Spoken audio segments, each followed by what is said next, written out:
Introducción al estudio del derecho, parte número 3, Instituto de Estudios Superiores en Derecho Penal, INDEPAC.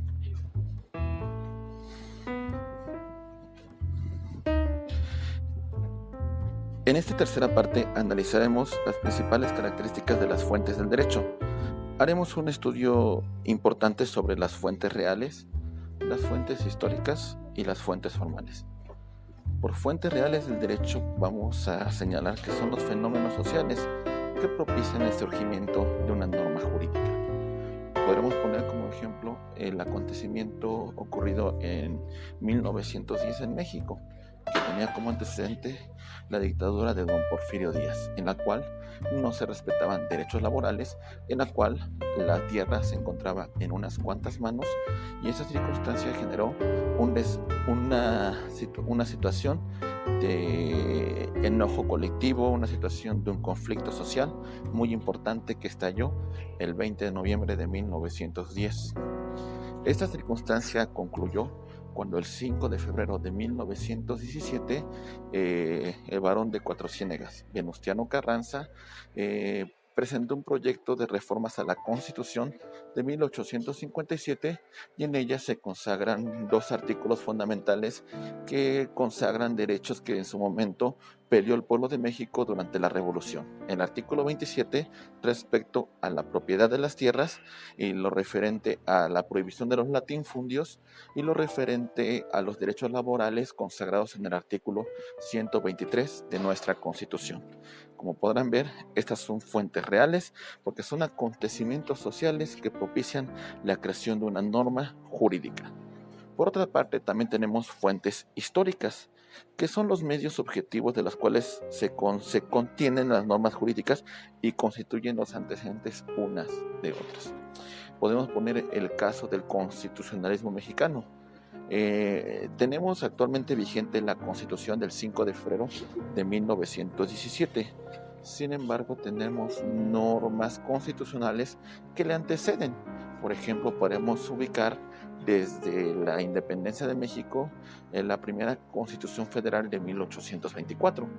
A su vez, podemos mencionar los distintos proyectos de reformas a esta Constitución, como el Acta de Reformas de 1847 y el Proyecto de Reformas de 1847, así como la Constitución Federal que intervino los liberales mexicanos como Benito Juárez, como José María Iglesias, como Lerdo de Tejada en 1857, que incluyen las denominadas leyes de reforma.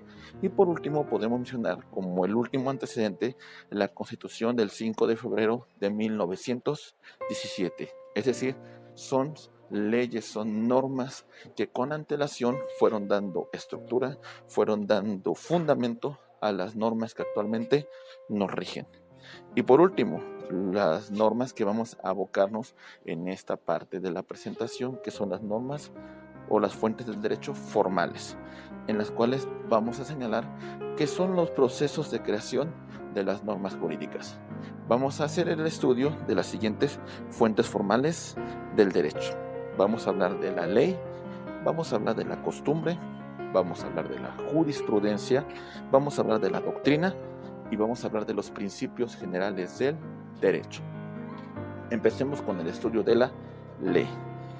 Cuando hablamos de la ley, tenemos que señalar que es la manifestación de la voluntad soberana o a través a través del órgano legislativo y mediante un proceso legalmente constituido, legalmente establecido, se crea la norma de derecho positivo. ¿A qué nos referimos con esta primera característica de la ley? Por principio de cuentas tenemos que establecer que el soberano es el pueblo, pero que sería muy complicado que éste interviniera en el proceso de formación de las leyes.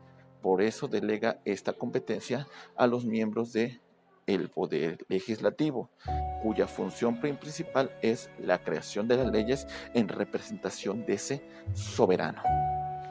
En esta perspectiva hay que conocer o hay que señalar que la norma que se va a establecer a través de este proceso legalmente constituido en la norma constitucional tiene una característica: es general, es decir, es aplicable para todos, y que además tiene una vigencia, se aplica en un lugar y en un tiempo determinado y tiene un elemento de coacción.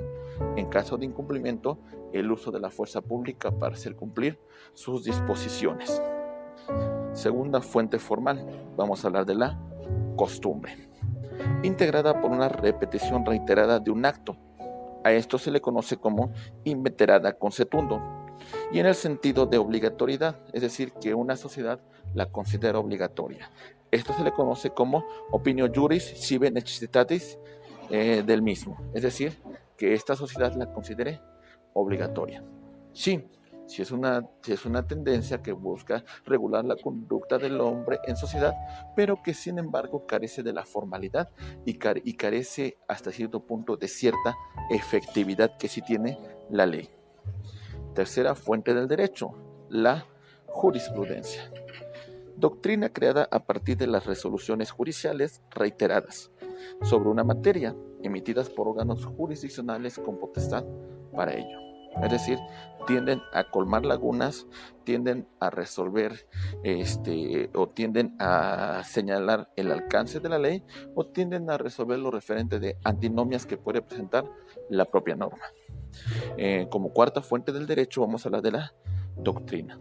Opiniones provenientes de jurisconsultos sobre algún tema de derecho positivo. Y por último tenemos los principios generales del derecho, que son máximas derivadas del derecho natural y que constituyen el espíritu del legislador, que constituyen el espíritu de el soberano. Muy bien, desde esta perspectiva vamos a hacer un estudio de las principales fuentes formales del derecho. Otro aspecto muy importante que hay que analizar es la jerarquía normativa, que en su momento se le atribuyó al jurista austriaco Hans Kelsen, pero que sin embargo actualmente no se ponen de acuerdo si le perteneció a Hans Kelsen o es obra de alguno de sus alumnos. Pero en esta jerarquía normativa vamos a encontrar que en la cúspide se va a encontrar la Constitución Política de los Estados Unidos Mexicanos. Sin embargo, aquí hay un tema muy debatible, toda vez que con la reforma constitucional del día 10 de junio del año 2011, en tema referente a derechos humanos, podemos hablar de una igualdad de jerarquía entre Constitución y tratados internacionales, pero solamente en temas referentes a derechos humanos. Posteriormente vamos a hablar de las leyes generales. Estas leyes generales tienen una característica muy importante. Tienen una situación que refiere a una competencia que pertenece a la autoridad federal, a la autoridad de los estados y a los municipios. Esto es una concurrencia. Tenemos asimismo en el siguiente escalón a las leyes federales y a las leyes locales. Las leyes federales tienen una aplicabilidad en todo el territorio nacional, mientras que las leyes locales tienen una aplicabilidad dentro de una entidad federativa determinada. Las leyes federales son emanadas del Congreso de la Unión y las leyes locales de algún congreso local.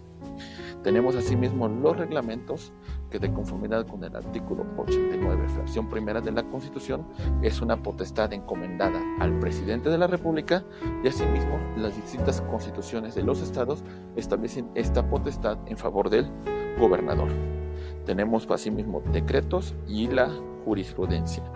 Esta es una jerarquía normativa a la cual podemos hacer alusión en esta asignatura. ¿Cuál es el proceso legislativo que normalmente lleva la norma para su establecimiento? Vamos a hablar de 5 distintos puntos: la iniciativa, la discusión, la aprobación, la sanción y la iniciación de vigencia. ¿Quiénes pueden presentar iniciativa para la creación de la ley? Pues tenemos una potestad que tiene el presidente de la República, que tienen los diputados y senadores del Congreso de la Unión, que tienen la legislatura de los estados y que en algunos supuestos también pueden presentar los ciudadanos. Esta iniciativa va a llegar a través de un proyecto de ley y la primera cámara que va a conocer el proyecto de ley se llama Cámara de Origen. Posteriormente, si la aprueba, pasa a una segunda fase, la discusión, en la cual la enviará a una cámara de revisión. Si está de acuerdo con el proyecto presentado por la Cámara de Origen, la aprobará y la enviará al presidente de la República para que la sancione. Si está de acuerdo el presidente de la República con el proyecto de ley que le están presentando, la sancionará y la rubricará, y pasamos a la quinta fase, que es la iniciación de vigencia, cuando la rubrica y la publica en el Diario Oficial de la Federación. Bueno, este es un proceso legislativo normal que sigue la ley. Muy bien. Vamos a analizar también otro aspecto que es muy importante, que se llama la jurisprudencia, que se encuentra regulado por el artículo 215 de la Ley Reglamentaria, del artículo 103 y 107 de la Constitución Política de los Estados Unidos Mexicanos, también llamada Ley de Amparo. Y vamos a hablar de distintos tipos de jurisprudencia: por reiteración de criterios, por contradicción de tesis y por sustitución. Cuando hablamos de la reiteración de criterios, establecemos que se sustenta un mismo criterio en 5 sentencias que no son interrumpidas. ¿Qué significa esto? Que de alguna manera el órgano jurisdiccional facultado para emitir jurisprudencias dicta 5 resoluciones en un mismo sentido sin ninguna en contrario. Porque si hubiese una interrupción, entonces ya no se conforma la jurisprudencia. Jurisprudencia por contradicción de tesis. Al dilucidar los criterios discrepantes sostenidos entre las salas de la Suprema Corte de Justicia de la Nación, entre los plenos de circuito o los tribunales colegiados de circuito, tendrían que resolverse qué jurisprudencia prevalecerá. Por ejemplo, la que se da en las salas va a ser resuelta por el Pleno de la Suprema Corte de Justicia, qué jurisprudencia prevalecerá de las sentencias, de las tesis jurisprudenciales que se encuentran en contradicción. Si son tesis jurisprudenciales de los tribunales colegiados de circuito que pertenezcan al mismo circuito, serán resueltas por los plenos de circuito. Pero si se tratase de distintos circuitos, lo podrán resolver las salas de la Suprema Corte de Justicia de la Nación. Jurisprudencia por sustitución. Cuando la jurisprudencia por reiteración o contradicción es sustituida a solicitud de quienes la formulan por darse circunstancias cambiantes que obliguen razonadamente a modificar los criterios sostenidos por los jueces federales, de conformidad con el artículo 230 de la Ley de Amparo. Esto quiere decir que las circunstancias orillan a que los órganos jurisdiccionales abandonen ese criterio y tomen un nuevo criterio a partir de ese momento. Y vamos a concluir esta tercera parte de la asignatura Introducción al Estudio del Derecho con el análisis de los principios generales del derecho. Y señalamos que son fuentes formales indirectas del derecho. Tienen un carácter meramente supletorio.